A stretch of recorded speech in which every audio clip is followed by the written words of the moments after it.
Vi var et par stykker, der slog natten ihjel sammen. Klokken 4 i morges havnede vi på en beværtning, hvor vi kom ud for et par bondefangere, som vi spillede kort med, der snød os efter noder.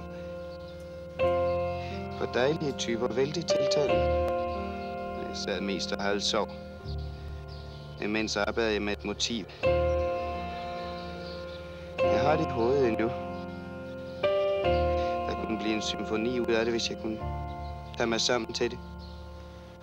Den skal indvies i aften, det vil jeg altså med til. Jeg har også bedt dig om noget. Noget, du kunne have givet mig. Jeg lever, som jeg kan og må leve. Jeg har det i blodet.